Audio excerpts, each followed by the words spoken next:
आज के इस वीडियो में सामान्य ज्ञान का 18वां भाग लेके आ रहे हैं, जो कि आपके बेहतरीन किताबों का निचोड़ होता है। यहाँ पे हम थोड़े हाई लेवल के क्वेश्चन कवर करते हैं, तो आपके जो भी हाई लेवल के एग्जाम होंगे उनके लिए फ़ायदेमंद होगा। अगर आप चाहते हैं इसे हिंदी में पढ़ना या फिर इंग्लिश में, या फिर अगर आप इसको PDF के रूप में चाहते हैं तो इस ऐप पे जाइए। इस ऐप का लिंक आपको वीडियो के डिस्क्रिप्शन में और पहले कमेंट बॉक्स में मिल जाएगा। तो शुरू करते हैं। यहाँ पे क्वेश्चन है कि एक से अधिक बार प्रधानमंत्री कौन कौन नियुक्त हुआ है।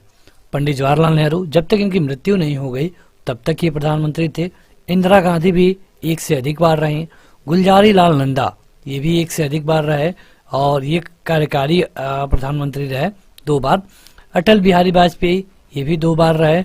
मनमोहन सिंह, ये भी 2 बार रहे। मनमोहन सिंह के अगर आप देखेंगे तो ये 2004 से लेकर 2014 तक थे। उसी तरह नरेंद्र मोदी 2014 से लेकर के 2014 में इलेक्ट हुए और फिर 2019 में भी इलेक्ट हुए। दोनों बार इनका जो लोकसभा का क्षेत्र था ये था वाराणसी उत्तर प्रदेश। भारत के प्रधानमंत्री की मृत्यु देश से बाहर हुई, मतलब कि जब ये प्रधानमंत्री थे तभी इनकी मृत्यु हुई, लेकिन देश से बाहर हुई। ये हुई थी ताशकंद समझौते के समय। ये हैं लाल बहादुर शास्त्री। अगला क्वेश्चन है कि भारत के प्रधानमंत्री बनने से पूर्व किसी राज्य के मुख्यमंत्री नहीं रहे। ये है चंद्रशेखर। देखिए ये क्वेश्चन आपके ऑब्जेक्टिव टाइप क्वेश्चनों में से लिया गया है, तो वहां पे जो विकल्प रहे होंगे उनमें से चंद्रशेखर सही था। अगला है कि भारत के प्रधानमंत्रियों में से अपने कार्यकाल के संसद में कभी भी उपस्थित नहीं हुआ, ये कौन थे? चौधरी चरण सिंह। देखिए होता क्या है कि जब भी कोई भी व्यक्ति किसी को अगर प्रधानमंत्री बनाया जाता है तो जरूरी है कि वो लोकसभा या फिर राज्यसभा इसका मेंबर हो। कई बार क्या होता है कि किसी ऐसे व्यक्ति को भी बना दिया जाता है जो इनमें से किसी का मेंबर नहीं है। जब किसी का मेंबर नहीं है तो जरूरी नहीं कि उनको संसद में हाजिर होना हो। हालांकि एक कंडीशन है कि जब किसी भी सेशन के वो मेंबर नहीं होंगे तो उनको 6 महीने के अंदर अंदर किसी भी सदन का मेंबर होना जरूरी होगा। अगला क्वेश्चन है कि संविधान में मंत्रिमंडल शब्द का एक ही बार प्रयोग हुआ है और वो कब किया गया है? तो यह है आर्टिकल 352। देखिए 352 की मतलब इसमें किस बारे में बात की गई है? तो यह है आपातकाल के संबंध में। आपके संविधान में 3 आपातकाल के बारे में बताया गया है, 352, 356 और 360, जिसमें 356 राष्ट्रपति शासन होता है, राष्ट्रपति शासन। अगला है कि भारत के केंद्रीय मंत्री कौन कौन रहे? तो देखिए ये हैं BP Singh, RK Venkataraman, YB Chauhan और प्रणब मुखर्जी। प्रणब मुखर्जी आप देखेंगे कि ये प्रेसिडेंट भी रहे। अगला क्वेश्चन है कि उदारीकरण, निजीकरण और भूमंडलीकरण की नई आर्थिक नीति की घोषणा किस प्रधानमंत्री के द्वारा की गई थी? तो यह है PV नरसिम्हा राव। मनमोहन सिंह के संबंध में सही कथन है। तो मनमोहन सिंह पूर्व वित्त मंत्री हैं। 91-92 में ये गवर्नर भी रहे और IMF में भारत के पूर्व प्रतिनिधि भी रह चुके हैं और ये भारत के 10 साल प्रधानमंत्री भी रहे, 2004 से लेकर के 2014 तक। आगे देखिए अगला क्वेश्चन कथन और कारण वाला है। परीक्षा में इस तरह के क्वेश्चन पूछे जाते हैं। वहां पर आपको बताना होता है कि क्या दोनों सही है या फिर कोई एक या फिर दोनों में से एक सही है। अगर दोनों सही है तो दोनों में से क्या एक दूसरे को से रिलेशन है या फिर नहीं है। कथन है कि मंत्री नीति बनाते हैं और लोक सेवक उनका क्रियान्वयन करते हैं। मतलब कि मंत्री जो मंत्रिमंडल होता है ये नीति बनाता है और जो लोक सेवक मतलब कि जो सरकारी नौकरी करते हैं उनको लागू करते हैं। तो ये तो बिल्कुल सही है। दूसरा है कि संसदीय प्रणाली में मंत्रियों का उत्तराधित्व का सिद्धांत कार्य करता है। ये भी बिल्कुल सही है। संसदीय सिस्टम में जो भी मंत्री होते हैं ये उत्तरदायी होते हैं लोकसभा के। लेकिन अब ये देखिए तो दोनों सही तो है लेकिन दोनों अलग अलग है, दोनों एक दूसरे से रिलेटेड नहीं है। अगला है कि भारत संघ में मंत्री परिषद नियुक्त रूप से लोकसभा और राज्यसभा दोनों के प्रति उत्तरदायी होते हैं। बिल्कुल गलत, क्योंकि अभी हमने आपको बताया कि किसके प्रति उत्तरदायी होते हैं, केवल लोकसभा के। लोकसभा और राज्यसभा दोनों के सदस्य संघीय सरकार में मंत्री बनने के लिए पात्रता रखते हैं। बिल्कुल सही। होता क्या है कि कई बार जब किसी व्यक्ति को मंत्री बनाना होता है और वो लोकसभा जीत करके नहीं आया है तो उस व्यक्ति को राज्यसभा से मंत्री बना दिया जाता है। तो ये दूसरा वाला सही है, यानी कि कथन गलत है और कारण सही है। किसी व्यक्ति को उप प्रधानमंत्री कहना केवल राजनीतिक निर्णय है। बिल्कुल सही, क्योंकि उप प्रधानमंत्री का कोई पद नहीं होता है, मतलब कि संविधान के अनुसार कोई पद नहीं बनाया गया है उप प्रधानमंत्री के लिए। अगर किसी को उप प्रधानमंत्री, उप मुख्यमंत्री कह रहे हैं तो केवल यह एक राजनीतिक निर्णय है, यह एक संवैधानिक नहीं है। मतलब इस संविधान में वैसे किसी पद के बारे में बताया ही नहीं गया है। होता क्या है कि सरकारें क्या करती हैं कि उनको एक बढ़िया सा विभाग दे देंगी।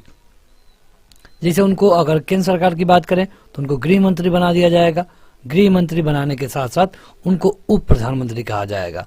तो इस तरह एक ही व्यक्ति उप प्रधानमंत्री भी होगा और गृह मंत्री भी। तो यही सिस्टम यहाँ स्टेट वाले में भी लागू होता है।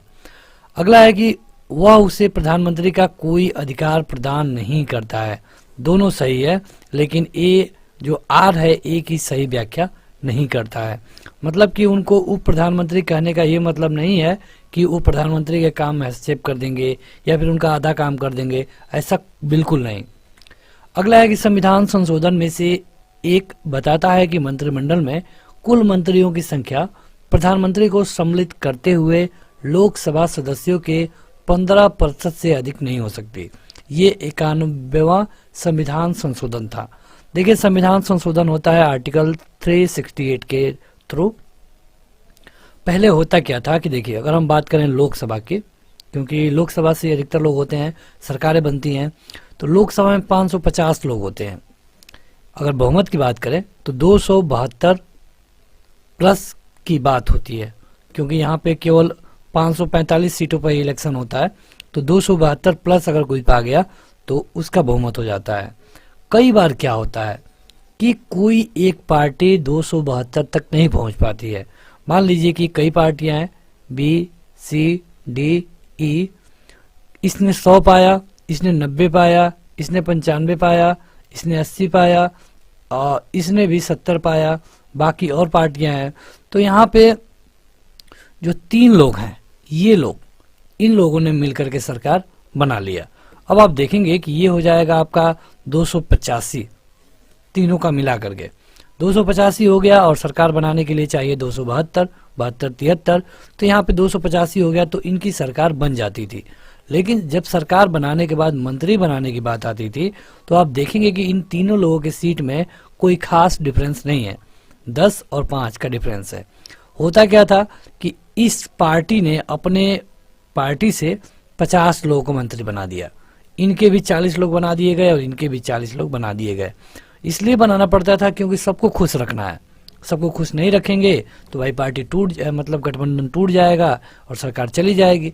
तो अधिक से अधिक मंत्री बनाया जाता था, जैसे कि 5 उप मुख्यमंत्री हो गए, एक गृह मंत्री हो गए, एक उप गृह मंत्री हो गए, एक राज्य गृह मंत्री हो गए। मतलब जानबूझकर पद बनाए जाते थे कि सबको खुश रखा जाए। तो इससे क्या होता था कि भाई जब एक व्यक्ति को हम मंत्री बना देंगे तो उसको विशेष सुविधाएं मिलती हैं। तो इस तरह सरकार का जो राजस्व था बहुत ज़्यादा खर्च होता था। इसको लेकर के जो एक संविधान संशोधन किया गया, ये था 91 नंबर का। इसमें कहा गया कि अब ये 15% से अधिक नहीं हो सकता, यानी कि 550 का 15%, ठीक है, ये होगा लगभग 85, जो भी हो 84-85। तो अब क्या है कि ये जो भी होगा 84-85, मान लीजिए 84, तो इसमें प्रधानमंत्री को ऐड करके है। प्रधानमंत्री खुद को लेकर इतने ही लोगों को मंत्री बना सकते हैं, इसके बाहर मंत्री नहीं बना सकते हैं। तो ये सिस्टम लाया गया ताकि सरकार का कुछ राजस्व बच सके। अगला है कि केंद्रीय सरकार के संदर्भ में सही है तो 15 अगस्त 1947 को केंद्र में मंत्रालयों की संख्या 18 थी, अब तो बहुत ज्यादा हो गई है। आधिकारिक दस्तावेज भारत से संबंधित है श्वेत पत्र। जब भी कोई मामला होता है तो विपक्ष की पार्टी कहती है कि श्वेत पत्र लाइए। अगला है कि प्रत्येक राज्य की कार्यपालिका शक्ति का इस प्रकार प्रयोग किया जाएगा जिससे कि संघ की कार्यपालिका शक्ति के प्रयोग में कोई अड़चन ना आए या ना ही उस पर कोई प्रतिकूल प्रभाव पड़े। ये बताया गया आर्टिकल 257 में। आगे बढ़ते हैं तो अगला क्वेश्चन है कि संघीय मंत्रिमंडल का पुनर्गठन आधारित था, तो ये था गोपाल स्वामी आयंगर रिपोर्ट के आधार पे। मंत्रिमंडल सचिवालय के कार्य क्या होते हैं? जो सचिवालय मंत्रिमंडल होता है इसका काम क्या होता है? तो जो भी मंत्रिमंडल की बैठक होगी इसके लिए कार्य सूची बनाता है। बात हम सचिवालय ही कर रहे हैं। और इसके अलावा जो समितियां होती है उनमें सचिवालय सहायता देता है। सही सुमेलित कीजिए। देखिए यहाँ पे मतलब कि यहाँ पर तो सुमेलित है, परीक्षा में सुमेलित करने को बोला जाता है।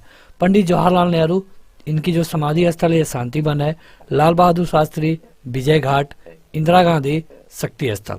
जय जवान जय किसान का नारा कौन दिया था? लाल बहादुर शास्त्री।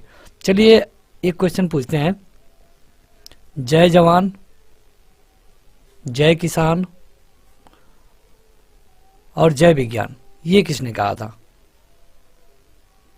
ये किसका नारा है? आप हमें कमेंट करके बताइएगा कमेंट बॉक्स में। अगला है कि स्वतंत्र भारत में प्रथम बार संसदीय सचिव का पद कब बनाया गया? ये था सन 1951। अगर आप देखेंगे 1947 में भले ही अंतरिम सरकार बन गई थी, लेकिन जब 1950 में संविधान लागू हो गया तब चुनाव की प्रक्रिया शुरू हुई और ये चुनाव इतना बड़ा था कि ये 2 साल में कंडक्ट हुआ। उसी समय एक संसदीय सचिव का पद बनाया गया था। भारत सरकार को कानूनी विषय पर परामर्श कौन देता है? यह है अटॉर्नी जनरल। अटॉर्नी जनरल का काम होता है भारत सरकार को डिफेंड करना हाई कोर्ट या फिर सुप्रीम कोर्ट में। राष्ट्रपति के प्रसाद पर्यंत अपना पद कौन धारण करता है? यह है महान्यायवादी। यही सेम सिस्टम आपको देखेंगे कि राज्यपालों पर भी लगता है। भारत के महान्यायवादी को कौन नियुक्त करता है? यह है भारत के राष्ट्रपति। ये सारे छोटे क्वेश्चन हैं लेकिन कई बार पूछे गए हैं। भारत सरकार का प्रथम विधि अधिकारी कौन होता है? महान्यायवादी। अपने कर्तव्यों के पालन में भारत के राज क्षेत्र में सभी न्यायालयों में सुनवाई का अधिकार किसको है? यह है महान्यायवादी को। मतलब कोर्ट में महान्यायवादी सरकार का पक्ष रखता है। भारत के महान्यायवादी यानी कि अटॉर्नी जनरल के विषय में क्या सही है? वो भारत के राष्ट्रपति के द्वारा नियुक्त होते हैं, बिल्कुल सही है। उनमें वही योग्यताएं होनी चाहिए जो कि सर्वोच्च न्यायालय के न्यायाधीश में होती हैं। देखिए, महान्यायवादी के बारे में कहा जाता है कि ये चाहे तो लोकसभा में बैठ सकते हैं, लेकिन वहाँ पे वाद विवाद भी कर सकते हैं, लेकिन जब वोटिंग की बात आएगी तो ये मतदान नहीं कर पाएंगे क्योंकि ये लोकसभा के लिए नहीं चुने गए हैं। इनको वही सारी सुविधाएं मिलती हैं जो कि एक कैबिनेट मंत्री को मिलती है। संसद के दोनों सदनों में बोलने, अन्य कार्रवाइयों में सम्मिलित होने एवं किसी भी संसदीय कमेटी का सदस्य होने का अधिकार है, परंतु उसे वोट देने का अधिकार नहीं है। यह है अटॉर्नी जनरल यानी कि महान्यायवादी। देखिए, अभी इन्हीं के बारे में हम बात कर रहे थे। ये बैठ सकते हैं चाहे लोकसभा हो, राज्यसभा हो, लेकिन वोट देने का अधिकार इनको किसी में नहीं है। जो भारत का महान्यायवादी होता है लोकसभा की कार्रवाई में भाग ले सकता है, किसी समिति का सदस्य हो सकता है और लोकसभा में बोल सकता है लेकिन वोट नहीं दे सकता है। ये छोटी छोटी बातें हैं लेकिन ये काफी टफ यहाँ से क्वेश्चन पूछे जाते हैं। सॉलिसिटर जनरल कौन होता है? तो ये न्यायिक सलाहकार होता है या फिर कानूनी सलाहकार होता है भारत सरकार का। अगला है कि कानूनी विषयों पर राज्य सरकार को परामर्श देने का काम किसका होता है? ये होता है एडवोकेट जनरल यानी कि महाधिवक्ता का। भारत के नियंत्रक और महालेखा परीक्षक की नियुक्ति कौन करता है? ये हमेशा प्रेसिडेंट के द्वारा की जाती है। बात हो रहा है कैग की। कैग का काम होता है सरकार के खर्चों को ऑडिट करना और इनकी नियुक्ति आर्टिकल 148 के तहत होती है। जो भी ये ऑडिट करेंगे रिपोर्ट, ये हमेशा प्रेसिडेंट के पास भेजते हैं और प्रेसिडेंट उसे पार्लियामेंट में रखवाता है। अगला है कि नियंत्रक और महालेखा परीक्षक की नियुक्ति होती है, तो यह है आर्टिकल 148, अभी हमने आपको यहाँ पे बताया। भारत के नियंत्रक और महालेखा के संघ के लेखा संबंधी प्रतिवेदनों को सबसे पहले प्रस्तुत किया जाता है कहाँ पे? अभी हमने आपको बताया कि ये हमेशा प्रेसिडेंट को देंगे, प्रेसिडेंट उसको पार्लियामेंट में रखेगा, तो ये डायरेक्ट पार्लियामेंट में नहीं रख सकते हैं। भारत के नियंत्रक और महालेखा परीक्षक के पद का सृजन किया गया था किसके द्वारा? संविधान के द्वारा। ये एक संवैधानिक पद है।